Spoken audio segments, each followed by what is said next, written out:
बिस्मिल्लाहिर्रहमानिर्रहीम। आप देख रहे हैं कश्मीर आज तक का डिजिटल प्लेटफॉर्म और मैं हूं निसार पर। इस वक्त मैं इब्न सीना हॉस्पिटल नज़दीक रेलवे स्टेशन उमपुरा बडगाम में मौजूद हूं और मेरे साथ में मौजूद गुफ्तगू है डॉक्टर नैयर फुरकान शेख साहब। इनसे जानने की कोशिश करेंगे, माहिर गायनेकोलॉजिस्ट है, और मजीद इनसे बात करने के लिए आप हमारे इस वीडियो के आखिर तक बने रहिए और आपसे गुजारिश रहेगी कि आप इस वीडियो को ज़्यादा से ज़्यादा शेयर ज़रूर करिए। डॉक्टर साहब, आपका हमारे कश्मीर आज तक के इस पोर्टल पर खैर मक़दम। अस्सलाम वालेकुम, शुक्रिया, बहुत शुक्रिया आपका। सर, आपसे जानने की कोशिश करेंगे और पहले तो हम अपने नाजरीन को आपके बारे में इंट्रोड्यूस कराने की कोशिश करेंगे। आप ज़रा अपने बारे में बताइएगा। जी शुक्रिया। मेरा नाम है डॉक्टर नैयर फुरकान शेख। मैं इब्न सीना हॉस्पिटल में इन हाउस कंसल्टेंट गायनेकोलॉजिस्ट हूँ। मैं यहाँ आपकी खिदमत में 24/7 मौजूद हूँ और मैं बेसिकली एक MBBS डॉक्टर हूँ। मेरी क्वालिफ़िकेशंस में मैंने MBBS किया है medical GMC government medical college Jammu से, और उसके बाद मैंने श्रीनगर में ललदद हॉस्पिटल, जो हमारा कश्मीर का सबसे बड़ा मैटरनिटी हॉस्पिटल है, मैंने वहाँ से 2015 में गायनी में डिप्लोमा, जिसको हम diploma in gynae ops DGO की डिग्री कहते हैं, पहले मैंने वो किया है। फिर उसके बाद मैंने उसी हॉस्पिटल में 1 साल रजिस्ट्रारशिप की है और उसके बाद मैंने फिर से उस हॉस्पिटल में MD, जिसे हम गायनेकोलॉजी में MD या MS की डिग्री कहते हैं, मैंने वो फिर से वहाँ से सेकंड टाइम सेम जो है ब्रांच में मैंने MD की क्वालिफिकेशन हासिल की है अपने ललदद हॉस्पिटल से। जी तो आपसे फिर से एक बार मैं गुजारिश करना चाहूँगा कि हमारे साथ में जो डॉक्टर साहब इस वक्त है माहिर गुफ्तगू, ये गायनेकोलॉजिस्ट है, और जिन लोगों को गायनेकोलॉजिस्ट के बारे में पता ना होगा उनको मैं कश्मीरी में भी बताऊँगा कि माहिर अमराज नस्वा यानी कि जनानी हिंद मर्जी डॉक्टर वनकस माहिर गुफ्तगू बे करो मजीद ये निशन जानने की कोशिश कर। डॉक्टर साहब, आप ये बताइए कि आपकी जो क्वालिफिकेशन के बारे में आप। जी, जैसे मैं बताया आपको कि मैंने MBBS किया है, उसके बाद मैंने DGO के बाद फिर 1 साल तक सीनियर रेजिडेंसी, और उसके बाद फिर मैंने MS किया है। और उसके बाद मैंने महात्मा गांधी मेडिकल कॉलेज जयपुर से अपने MS के बाद वहाँ पर काम किया है तकरीबन 5 साल। और वहाँ पर जो मेरा एक्सपीरियंस डिग्री के बाद था, उसमें सबसे पहले मैंने लैप्रोस्कोपी और हिस्ट्रोस्कोपी यानी कि पेट में दूरबीन डालकर गायनेकोलॉजी के हर किस्म के ऑपरेशंस करना, और हिस्ट्रोस्कोपी यानी कि आम लफ्ज़ों में बच्चेदानी के अंदर जो परेशानियाँ होती हैं, बच्चेदानी के अंदर दूरबीन को डालकर जो ऑपरेशन किए जाते हैं, वो वाले ऑपरेशंस, प्रेगनेंसी से रिलेटेड जो सर्जरीज होती हैं, वो सारे किस्म की सर्जरीज।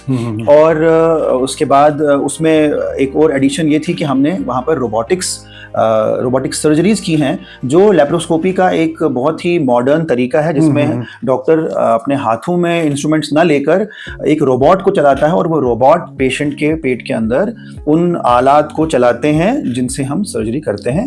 और वहाँ पर हमारे पास हमारे मेडिकल कॉलेज में डा विंची सर्जिकल सिस्टम था, जो कि दुनिया का सबसे पावरफुल और सबसे अच्छा और सबसे सेफेस्ट जो है रोबोट कहलाया जाता है।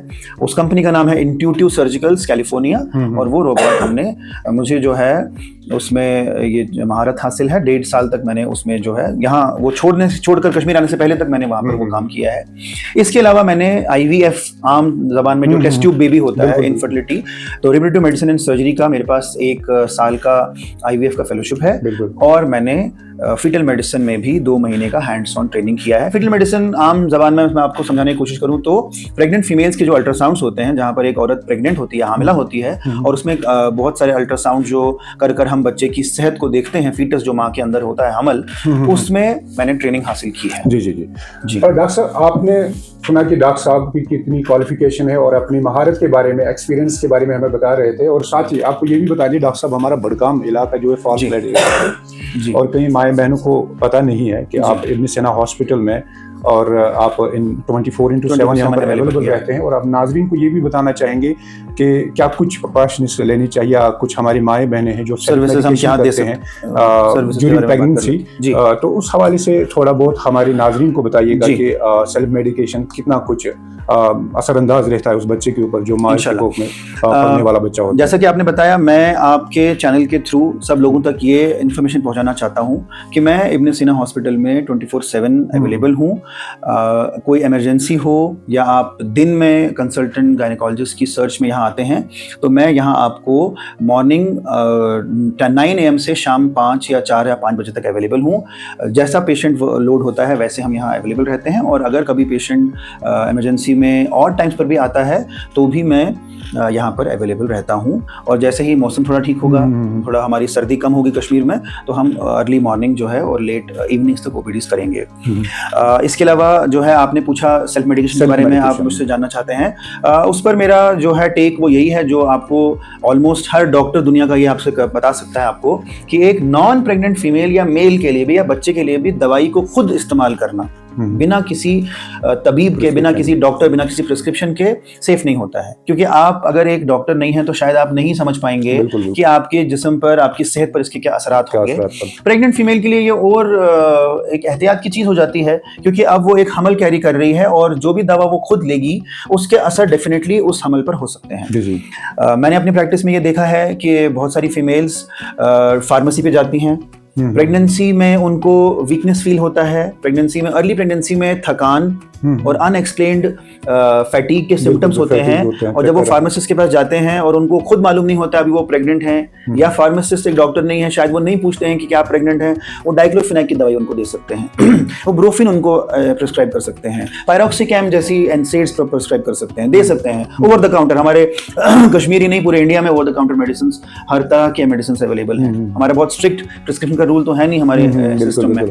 सो ऐसी हालात में वो चीजें सही नहीं रहती, वो चीजें मुज़र हो सकती हैं, खतरनाक हो सकती हैं। ये एक और चीज डॉक्टर साहब जो मैं आपसे जानने की कोशिश करूंगा, या सो कॉल्ड वो जो हेमोपैथिक या फिर आयुर्वेदिक दवाएं जो एक हमारी, मैं आपको आपकी बात खत्म होने से पहले मैं आपको ये बताऊं कि मैंने अपनी प्रैक्टिस में राजस्थान में बहुत सारे पेशेंट्स, ऐसे दर्जनों पेशेंट्स देखे हैं जिन्होंने नेचुरोपैथी या सो कॉल्ड आयुर्वेदा, होम्योपैथी, यूनानी, natural medicine, herbal medicine, Amazon से मेडिसिन, फ्लिपकार्ट से मेडिसिन लेने के बाद बड़ी आसानी होती है, बड़ी आसानी से, क्योंकि है भी न्यूट्रास्यूटिकल्स के नाम पर कुछ भी बेचा जा सकता है, शिलाजीत बेचा जाता है। सो ऐसे मैंने दर्जनों पेशेंट देखे हैं जिनमें हमने लिवर फेलियर यानी कि जिगर का फेल हो जाना और गुर्दों का रीनल फेलियर वाली हमने फीमेल्स देखी हैं कि उनके फाइब्रॉइड था या हैवी पीरियड्स की प्रॉब्लम था या उनको बच्चा नहीं लग रहा है और वो उसके लिए इस तरह की दवाएं ले रहे हैं, और फिर रिजल्ट ये हो रहा है क्योंकि वो दवा नहीं है, बिल्कुल वो आयुर्वेदा भी नहीं है। अगर वो असल आयुर्वेदा होता, अगर वो असल यूनानी तिब्बी सिस्टम होता तो वो डेफिनेटली उनको नुकसान नहीं पहुंचाता। लेकिन आज के ज़माने में उन दवाओं को इस्तेमाल करने वाले जो लोग हैं आउट ऑफ अनअवेयरनेस, जिनसे वो लेते हैं, वो लोग क्वालिफाइड यूनानी या क्वालिफाइड आयुर्वेदा स्पेशलिस्ट नहीं होते हैं, क्वैक्स होते हैं, और रिजल्ट ये होता है कि वो अपनी सेहत के साथ खिलवाड़ कर बैठते हैं। कुछ माएँ बहनों में ड्यूरिंग प्रेगनेंसी दांत में दर्द होता है, सिर में दर्द होता है, ऐसे मुंह उठा के चले जाते हैं मेडिकल स्टोर पे या किसी फार्मासिस्ट के पास। ये हमारे नेचर है, हमारी पॉपुलेशन में। इसमें एक और बात मैं ऐड करना चाहूंगा कि फिर वो फार्मासिस्ट, केमिस्ट या फिर मेडिकल स्टोर वाला ऐसे उठा के दवा स्ट्रिप दे देता है, क्या हम अपने फार्मासिस्ट और मेडिकल स्टोर वालों की बहुत इज्जत करते हैं। हम वो हमारा लेफ्ट और राइट हैंड है। हम डॉक्टर्स फार्मासिस्ट की हेल्प के बिना कोई चीज नहीं कर सकते, दवा तो वही डिस्ट्रीब्यूट करेंगे। लेकिन मेरी उनसे भी गुजारिश है कि वो ओवर द काउंटर मेडिसिन से बेचना बंद कर दें, अगर वो कभी करते हैं तो वो ना करें। वो पेशेंट को डायरेक्ट करें कि आप डॉक्टर के पास जाएं, अपना इवैल्यूएशन चेकअप कराएं और डॉक्टर जो आपको मेडिसिन प्रिस्क्राइब करे, क्योंकि दवा तो फिर फार्मासिस्ट से ही वो खरीदेंगे, ठीक है ना, तो उसमें कोई नुकसान नहीं है और डॉक्टर की सलाह लेने में कोई नुकसान नहीं है। हम डॉक्टर बने ही इसलिए हैं कि हम लोगों को अपनी सलाह दे सकें, बिल्कुल अपना ओपिनियन। सर, हमने ये एक केस देखा था जेएमसी हॉस्पिटल में, एक लेडी आई थी, उसका कोई अबॉर्शन वगैरह हुआ था, वो भी इसी तरह किसी फार्मासिस्ट के पास चली गई, मेडिकेशन की थी, फिर उसका मिसगैरेज हो गया, तो उस चक्कर में डॉक्टर ने भी उसको मना कर दिया कि आपने कोई वो मिज़ोप्रेस्टोन वगैरह वो किट खाई है। उसके ऊपर डांट पड़ी, उसको बोली कि नहीं आपने खाई है, वो बोल रही थी मैंने नॉर्मली कोई एंटीबायोटिक वगैरह खाई है, उसकी वजह से उसको इस चीज का खमियाजा भुगतना पड़ा। और कुछ लेडीज ऐसी भी है जो अपने शौहर के बगैर, अपने घर वालों के बगैर ऐसे किसी मेडिकल नहीं, हमें ये चाहिए कि हम ये समझें, हम समझदार हैं, हम बड़े हैं। अगर आप मैरिड हैं, अगर आप मैरिड नहीं भी हैं, हम सब समझदार हैं। जो भी ये इंटरव्यू देख रहा है ऑब्वियसली वो समझदार इंसान है, मर्द है, औरत है। सेल्फ मेडिकेशन एक अच्छी चीज़ नहीं है, ये बहुत बुरी चीज़ है। हम फीमेल्स में ये बात कर रहे थे, मैंने जो अपने मेल पेशेंट्स होते हैं, इनफर्टिलिटी के या सेक्सुअल प्रॉब्लम वाले मेल्स होते हैं, मैंने ऐसे केसेस देखे हैं जहां पर उनका स्पर्म काउंट 50 से 35 और 25 से होते 0 हो गया है, क्योंकि उन्होंने सो कॉल्ड बिल्कुल आयुर्वेदा, सो कॉल्ड यूनानी मेडिसिन जो है, हमारे जयपुर में भी बहुत लोग हैं, बहुत सारे ऐसे लोग हैं जो इस तरह की दवा बेचते हैं। मैं आपको एक रिसेंट इंसिडेंट बताता हूँ। मैं तब अल्ट्रासाउंड की ट्रेनिंग कर रहा था, उस सेंटर पर एक लड़की ने अपनी कजिन को लाया, वो पेशाब में इन्फेक्शन की कंप्लेंट कर रही थी। जब मैंने उसकी हिस्ट्री ली तो उसने मुझे बोला कि मैं पिछले 7 दिन से 15 टैबलेट सुबह और 15 टैबलेट शाम को खा रही हूँ। आपको भी यकीन नहीं आएगा और मुझे भी यकीन नहीं आया था। लेकिन मैंने उससे कंफर्म किया, हस्बैंड और वाइफ दोनों से, उन्होंने कहा कि हाँ। मैंने कहा ये किसने दिया आपको? तो उन्होंने फला और फला का नाम लिया कि वो हस्बैंड वाइफ प्रैक्टिस करते हैं। मैंने कहा प्रिस्क्रिप्शन, बोला वो हाथ में दवा देते हैं। 15 टैबलेट्स वो लड़की सुबह खा रही थी, 15 टैबलेट्स वो लड़की शाम में खा रही। मुझे यकीन नहीं हुआ, वो लड़की पढ़ी लिखी थी, मुझे यकीन नहीं हुआ। फिर मैंने उनसे गुजारिश की कि आप प्लीज ये सब करना बंद कर दीजिए। आपकी कजिन एक अल्ट्रासाउंड सेंटर पे काम करती है, दिन और रात एक स्पेशलिस्ट के साथ बैठती हैं जो पहले गायनेक हैं और फिर फीटल मेडिसिन स्पेशलिस्ट हैं और डॉक्टर्स को ट्रेनिंग दे रही हैं। आप तो ऐसा मत कीजिए, कम से कम करे तो कोई ना, लेकिन खास करके जिसको बहुत इजी कांटेक्ट हो डॉक्टर से। फिर मैंने उनको प्रॉपर ट्रीटमेंट दिया। 5 दिन के एंटीबायोटिक ट्रीटमेंट से वो ठीक हो गई और अल्हम्दुलिल्लाह उन्होंने जब वो दवाई छोड़ दी तो उनको जो पेन उससे हो रहा था, उनको जो उससे सिम्टम्स हो रहे थे, वो ठीक हो गई। नाज़रीन, डॉक्टर साहब से ये भी हमने जाना कि सेल्फ मेडिकेशन कितना कुछ इंसान के लिए नुकसानदेह हो सकता है। ड्यूरिंग प्रेगनेंसी लेडीज़ के लिए, जो हमारी माएँ बहनें हैं, तो कहीं ना कहीं क्या हम लोग शिकायत की असल से ड्यूरिंग प्रेगनेंसी अक्सर बेशतर पेशाब रोज़ा खराब, मगर उसका बेसिक कारण बताया गया है। डॉक्टर साहब ने हमारे साथ इस बात की वजाहत की कि सेल्फ मेडिकेशन अच्छी चीज नहीं। अलावा ये जो पेशाब एक यूटीआई एक लेडी में रहता है, देखिए इन्फेक्शंस डेफिनेटली ये बताती हैं कि कहीं ना कहीं से जो है कोई जरासीम बैक्टीरिया ने आपके बदन तक, आपके जिस्म तक, आपके यूरिनरी सिस्टम तक, या जिस भी सिस्टम का इन्फेक्शन है, आंख का है, कान का है, नाक का है, स्किन का है, आंत का है, कहीं ना कहीं से उन्होंने वो रास्ता वो एक्सेस किया है, आप तक पहुंचे हैं। वो आपकी पोर हैंड हाइजीन से हो सकता है कि आपने हाथ ठीक से साफ नहीं किए। आप एक प्रोफेशनल हैं, आप हॉस्पिटल में काम कर रहे हैं, आपने टच किया हॉस्पिटल की चीज़ों को, पेशेंट को, फिर आप वॉशरूम गए, आपने खुद को क्लीन किया, इन्फेक्शन हो सकता है। आपने पब्लिक वॉशरूम यूज़ किया, आप ट्रेन में सफ़र कर रहे थे, आप बस से सफ़र कर रहे थे, आपने बस स्टैंड पे कोई वॉशरूम यूज़ किया, तो पर्सनल हाइजीन को इम्प्रूव करना बहुत ज़रूरी है, हैंड हाइजीन को इम्प्रूव करना बहुत ज़रूरी है। और आप इन्फेक्शंस के बारे में एक बात तो श्योर है कि अगर आप इन्फेक्ट हो रहे हैं तो कहीं ना कहीं से सोर्स है, इन्फेक्शन अंदर से तो पनपते नहीं है। बिल्कुल। तो अब अगर हम हाइजीन को इम्प्रूव करेंगे तो ऑब्वियसली इन्फेक्शंस कम हो जाएंगे। नाज़रीन, मतलब भी एक लेकिन कि बस इब्न सीना हॉस्पिटल हम मौजूद गुफ्तगू डॉक्टर फुरकान सर बाज़ाब्त पे ये डिटेल दिवान कि कित पेशेंट कंसल्ट कर कित पे प्रिकॉशन कित एहतियात कर, ये मौजूद जानकारी आप सभी दोस्तों से फिर से मैं एक बार कहना चाहूँगा कि नज़दीक रेलवे स्टेशन ओमपुरा बड़गाम में वाक़ ये हॉस्पिटल है। आप कभी भी आ सकते हैं, 24/7 डॉक्टर साहब हम इस हॉस्पिटल में यहाँ पर अवेलेबल रहते हैं। किसी भी मसले मसाइल को लेकर आपको कोई भी शिकायत हो, क्योंकि बड़गाम डिस्ट्रिक्ट एक फॉल फ्लेज एरिया है, दूर दराज से लोग श्रीनगर की मसाफत तय करके फिर गवर्नमेंट हॉस्पिटल्स में जाते हैं या फिर किसी निजी हॉस्पिटल में जाते हैं, तो फिर पूरा दिन उनका वहीं पे चला जाता है, एट द एंड उनका इलाज भी नहीं हो पाता है। तो हमारे यहाँ बड़गाम में नज़दीक रेलवे स्टेशन के पास में एक हॉस्पिटल है, एक निजी हॉस्पिटल है इब्न सीना, जहाँ पर डॉक्टर साहब 24/7 अवेलेबल रहते हैं। डॉक्टर साहब, मजीद हमारे नाजरीन को मैं कुछ चीज़ें आपकी क्या फैसिलिटी, मैं कुछ चीज़ें अपनी हॉस्पिटल के सर्विस के बारे में बताना चाहूँगा। हमारे पास एम्बुलेंसेज हैं। हम कई बार यहाँ से अगर पेशेंट के पास अपना कन्वेंस नहीं होता है तो पेशेंट्स को बडगाम की तरफ अगर जाना है और कोई ऐसी टेस्ट करवाना है जो हमारे यहाँ अवेलेबल नहीं है, या पेशेंट को नज़दीकी बस स्टैंड तक जाना है, हम इसमें भी पेशेंट्स की हेल्प करते हैं। हमारे जो ओनर हैं, उनके सबसे छोटे वाले रियाज भाई, बहुत दिल के अच्छे इंसान हैं, बहुत ही स्वीट इंसान हैं। हमारे DMS Rashid sir, doctor Rashid, मैंने कई बार यहाँ देखा कि किसी पेशेंट को CT स्कैन के लिए जाना है, हमारे यहाँ पर CT स्कैन नहीं है, वो गाड़ी में भेज देते हैं पेशेंट को। बहुत हमदर्द इंसान है और खिदमत खल्क में बहुत यकीन रखते हैं। जैसे अभी हमने, जब से मैंने यहाँ ज्वाइन किया है, तकरीबन 1 महीने से हम कंसल्टेशन फ्री कर रहे हैं। हम पेशेंट से कंसल्टेशन चार्जेस भी नहीं ले रहे हैं। इस तरह से बिल्कुल इंशाल्लाह, इस तरह से हमारे पास जो और सर्विसेज अवेलेबल हैं, हमारे पास पहले तो हमारे बहुत सारे डिपार्टमेंट्स हैं। हमारे पास फिजियोथेरेपिस्ट हैं, बहुत क्वालिफाइड फिजियोथेरेपिस्ट डॉक्टर मोहसिन हैं, 24/7 अवेलेबल हैं यहाँ पर। हमारे पास लैब सर्विसेज हैं, हमारे पास हर किस्म के टेस्ट होते हैं, बहुत अच्छी क्वालिटी के हमारे पास ऑटोमेटिक मशीन्स हैं। और अगर हमारे पास एक तो हमारे पास सारे हाई एंड टेस्ट हो जाते हैं, जेनेटिक टेस्टिंग हो जाती है, क्रोमोसोमल टेस्टिंग हो जाती है, हर किस्म के ब्लड के टेस्ट हो जाते हैं। हमारे पास अच्छा एक्सरे मशीन है, बहुत अच्छी क्वालिटी के अल्ट्रासाउंड मशीन्स हैं, एक नहीं 2 मशीन्स हैं। और मैं इसमें ये बताना चाहूँगा कि मैं अपने गायनेक पेशेंट्स की अल्ट्रासाउंड खुद करता हूँ, क्योंकि मैं अल्ट्रासाउंड ट्रेनिंग की है। पेशेंट्स का बहुत सारा एफर्ट और टाइम बच जाता है कि वो कहीं जाए, स्कैन कराए, फिर वो वापस आए तो कई दिन पेशेंट के जो हैं ट्रीटमेंट डिले होने से पेशेंट बच जाता है। दूसरा, फिर हमारे पास हमारे हॉस्पिटल में कार्डियोलॉजिस्ट हैं, हमारे हॉस्पिटल में गैस्ट्रोएंटरोलॉजिस्ट हैं, हमारे हॉस्पिटल में सर्जन्स हैं, हमारे हॉस्पिटल में बहुत एक्सपीरियंस पीडियाट्रिशियंस हैं। जब हम डिलीवरीज करते हैं, सिजेरियंस करते हैं, हमारे पास लेबर रूम है, हमारे पास CTG की मशीन है, हमारे पास डॉपलर्स हैं, हमारे पास अच्छा ट्रेन्ड स्टाफ है।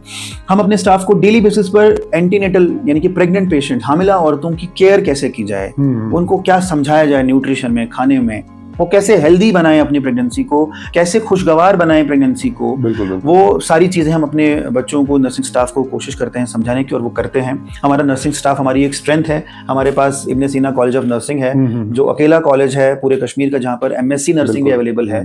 BSc नर्सिंग तो है ही, तो MSc भी है। अकेला कॉलेज है कश्मीर का जहाँ पर प्राइवेट कॉलेज में MSc नर्सिंग जैसी कोर्स अवेलेबल है। तो हमारा ये स्ट्रेंथ है कि हमारा नर्सिंग कॉलेज है, हमारे पास नर्सिंग स्टाफ अच्छा अवेलेबल है। फिर इसके अलावा हमारे पास डेंटिस्ट हैं, डेंटल सेक्शन बहुत हमारा अच्छा है। हमारी फार्मेसी हमारा स्ट्रेंथ है। हमारे पास अच्छी ब्रांड्स के, अच्छी कंपनीज के मेडिसिन हैं। हमारे पास बहुत अच्छे फार्मासिस्ट हैं जो समझते हैं, जो डिस्पेंस करते हैं अच्छी दवाइयों को। और हमारे पास जो है मैनेजमेंट हमारी बहुत सपोर्टिव है। बशीर साहब, रियाज भाई, सब लोग बहुत समझते हैं बात को।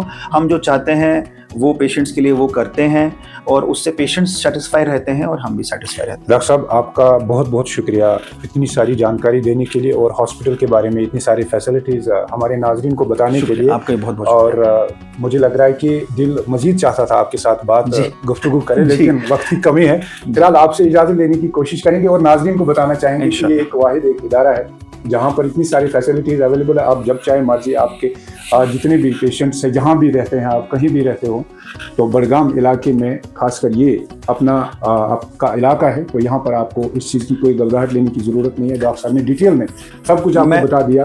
तो मैं कुछ चीज़ें और अर्ज करना चाहूँगा, मैं शायद भूल गया था। मैं ये आपके चैनल के थ्रू अनाउंस करना चाहता हूँ कि हम कुछ महीनों में इंशाल्लाह यहाँ पर इनफर्टिलिटी के लिए IVF लाने वाले हैं। जी। हम अभी तक IUI तक के लेवल तक, इंट्रा यूट्राइन इंसेमिनेशन के लेवल तक हम यहाँ ऑफर कर रहे हैं ट्रीटमेंट, लेकिन हम इंशाल्लाह कुछ आने वाले चंद महीनों में 5 से 6 महीने तक हम अपना IVF यहाँ स्टार्ट करेंगे।